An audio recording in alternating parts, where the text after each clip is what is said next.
Hello and welcome back to Up Close with QP, the series where we get a hands-on look at the latest watches from around the world. This week we're talking Panerai as we get the latest Luminor 44mm released at SIHH 2018.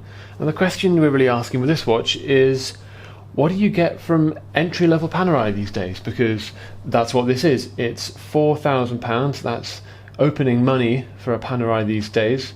And, you know, what's the proposition? What are we looking at? So, as you said, 44mm Luminor, identifiable obviously by the crown guard, classic feature of all Luminor Panerai since time immemorial. 44mm is a reasonable size. They do a lot of 47. They've also just started doing some at 40 and 42, but this is pretty much core Panerai territory. Let's start perhaps with what you don't get. You don't get, most recognisable feature for some, the sandwich dial with those great luminous numerals there. This is just applied lume. Okay, that's point number one. You don't get an open case back to look at the movement. That's not particularly unusual at this level, to be fair, but it is worth noting that since at least since the start of 2017, all Panerais feature in-house movements. This has got caliber P6000 as a 3-day power reserve movement from Panerai. Now it's sort of from Panerai, it is an accepted but not acknowledged truth that these movements come from Richemont sort of central, i.e. sort of Valfleurier production, but in-house is in-house. That is, it does come with a certain level of quality. I think on that front you could look at it as comparable to an entry-level, Zenith, for example. It's also not dissimilar in price to an entry-level IWC, which are not currently all in-house. What you do get is an enormous amount of shine on that case. This is one of the shiniest, most reflective steel cases I must say I've picked up in quite a long time. I don't know how I feel about it. I had this watch just for a day so far, and 3 people have told me how shiny they think it is.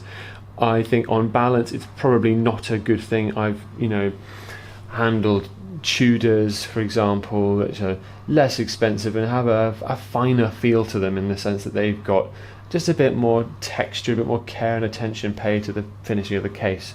That is going to pick up every nick, scratch and scuff, and it's the kind of watch you're going to wear in situations where it's going to get nicked and scratched and scuffed. So not sure about that one. Panerai, extends to the buckle, which doesn't look too bad here, but when you put it on, you can really see how shiny that is. Maybe I'm fixating on it a bit too much, maybe not. It'll be a matter of taste, as always, as anything aesthetic is. But there you go, you can see a bit more closely there how shiny that buckle really is. While we're looking at it, of course, you've got the new strap this year from Panerai, a sort of petrol teal sort of green with contrast blue stitching. That I also splits opinion, I've heard. I think it's pretty nice. It happens to match my shirt, sort of. I'd wear it. It's casual, it's laid back. It also brings out the blue on the logo, where we've got the OP Officine Panerai logo below at 6 o'clock. I've always liked that, and I think it's a nice thing to see it turn up here as well. You don't have too much dial text, Luminor and Panerai, that's it, nothing else. Swiss made at the base if you're really being pernickety about it. Other things to note, it's 100 metre water resistant, as you would jolly well expect from a watch with Panerai's pedigree.